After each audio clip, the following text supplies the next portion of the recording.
They told interns to keep their heads down, stay invisible, and never step out of line. But that Tuesday morning, in the middle of a crowded corporate lobby, Emma Reed couldn't ignore what she saw.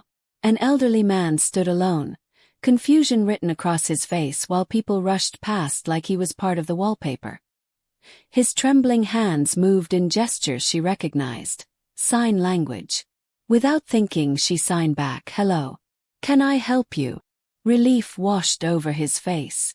What she didn't realize was that someone upstairs, the CEO, was watching. 6 months earlier, Emma had been the kind of girl you could pass on the street and never notice.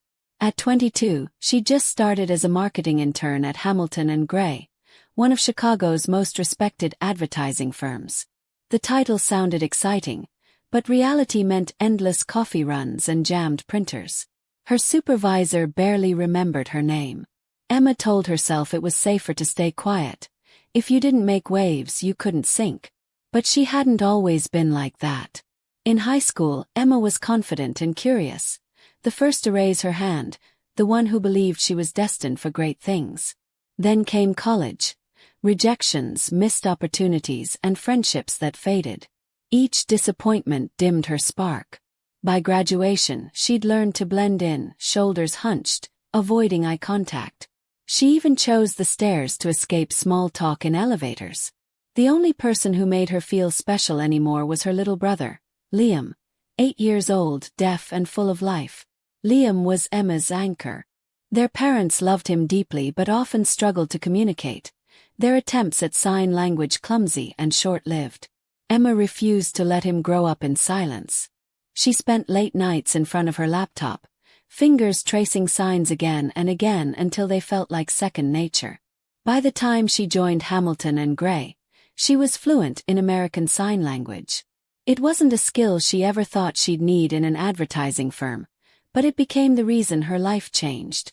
The office itself was straight out of a movie. Glass walls, polished floors, employees moving like clockwork. The lobby buzzed with voices, heels clicking and phones ringing. Emma usually worked quietly near reception, sorting presentation folders or restocking supplies. That October morning was no different. Deadlines loomed. Her phone buzzed with reminders from her supervisor, Melissa. As Emma balanced folders in her arms, she noticed an older man standing near the entrance. Silver hair, navy suit, lost and anxious. The receptionist, Hannah, looked overwhelmed, juggling phone calls and impatient guests. The man tried speaking, but his words went unheard. His eyes darted around, desperate for understanding. Emma froze. "Don't interfere," Melissa's voice echoed in her head. But when the man's shoulders slumped, something inside her rebelled. She put the folders down and walked toward him, her palms sweating. His fingers moved again, hesitant but clear, sign language. Her heart leapt. Emma lifted her hands and signed. "Hi, I'm Emma. Can I help you?" The man's face transformed instantly, relief flooding his features. "You sign," he replied with gratitude. "Thank goodness. I thought no one would understand." Their silent exchange drew curious glances. He told her he was looking for his son, Michael Gray. The name hit her like a jolt. Michael Gray, the CEO. The man's posture carried pride and hesitation. Emma guided him gently toward the seating area. "I'll call upstairs," she signed. Her fingers shook as she called Patricia, the CEO's assistant. "Hi, this is Emma from the Intern program. There's a gentleman here, Mr. Gray's father." A long pause followed. "His father?" Patricia's voice sharpened. "Have him wait. I'll check." Emma hung up, forcing a polite smile. The older man introduced himself as Robert Gray. As they waited, he shared his story in signs. Once an architect, widowed, proud of his son yet distant. Emma listened, translating softly for onlookers. Her phone buzzed with Melissa's angry texts. "Where are you?" "Clients in 30 minutes. Emma ignored them, focused instead on Robert's warmth. What she didn't see was the figure standing on the mezzanine above, Michael Gray himself, watching quietly as his father signed to a nervous intern. Emma had no idea the CEO's attention had just landed squarely on her. The invisible girl had been seen. For nearly an hour, Emma kept Robert company, showing him around the office. He admired the award displays and sketches, his eyes lighting up with pride. Emma felt the rules fading from her mind. When they returned to the lobby, Robert signed, "You made me feel seen today." The words struck her deeply. Then she heard sharp footsteps, Melissa storming across the marble floor, fury blazing in her eyes. "Emma," she hissed, "you've disappeared for hours. Do you realize how much chaos you've caused?"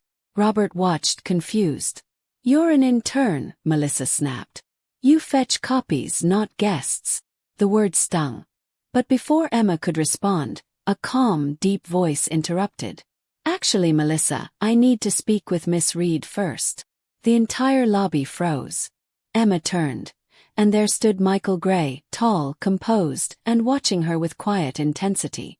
Melissa stammered, "Sir, she was helping your father." "Yes," Michael said firmly. "And she did it perfectly." The silence was electric. All eyes turned to Robert, whose hands trembled as he signed Emma's name. Michael crossed the floor, crouching beside his father. Slowly, he raised his hands, clumsy but deliberate.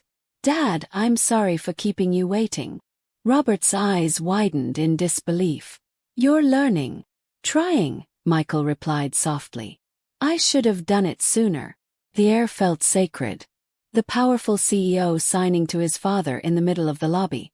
It was a moment no one could look away from. "I thought you'd forgotten me," Robert signed. "Never," Michael answered aloud. "I just forgot how to show it." Then he pulled his father into a hug. The room erupted in applause. When Michael looked up again, his eyes found Emma's. "Miss Reed," he said, "please join us upstairs." The elevator ride was silent. Robert squeezed Emma's hand in gratitude. When they reached Michael's sleek office, she hesitated at the doorway, surrounded by glass and skyline. "Please sit," Michael said. He didn't sit behind his grand desk. Instead, he joined them on the couch. Emma's voice shook. "I'm sorry, sir. I shouldn't have left my station." Michael raised a hand. "You did something this company rarely does. You made someone feel valued." Robert signed something quickly, and Michael translated, voice thick with emotion. "He says you remind him of my mother. She had that same kindness." Emma's eyes stung. "I just did what I'd want someone to do for my brother," she said. Michael leaned forward. "That's why I called you here. We talk about inclusion in this company, but we don't live it. You reminded me what it looks like." He stood pacing slowly. "I want to create a new position, Director of Accessibility and Inclusion. You'll lead it." Emma's jaw dropped. "Sir, I'm just an intern." Michael smiled faintly. "You have empathy and courage. That's leadership." Robert nodded, beaming. Emma could barely breathe. Just hours ago she feared being fired. Now the CEO was offering her a chance to reshape the company. That night, Emma told Liam the news over video chat. His eyes widened. "You're going to help people like me," he signed excitedly. "That's so cool." Emma laughed through tears. "Yeah, buddy. That's the plan." For the first time in years, she believed in herself again. By Monday morning, her answer was ready. "Yes," she told Michael. "I'll take the job." Her new role wasn't glamorous, it was hard work. She audited every policy, every hallway, every meeting. She found fire alarms without visual signals, presentations with no captions, meetings with no interpreters. She fixed them all. Slowly, Hamilton and Gray transformed. Even Melissa changed, taking sign language classes and later admitting, "I was so focused on deadlines I forgot about people." 6 months later, Hamilton and Gray won a national award for workplace inclusion. Michael handed Emma the plaque and said, "You should be the one to accept this." On stage, her voice trembled but carried strength. Inclusion isn't policy, it's people. It's the choice to see those others overlook. In the front row, Robert signed applause, pride shining in his eyes, and Michael smiled beside him, a son finally at peace. For the first time, Emma felt truly seen. She realized success wasn't about titles or corner offices. It was about compassion. Her brother, her mentor, even a stranger in a lobby had taught her that leadership begins with empathy. Family isn't always about blood. It's about courage and the willingness to see others when no one else does. And that single act of kindness had changed everything.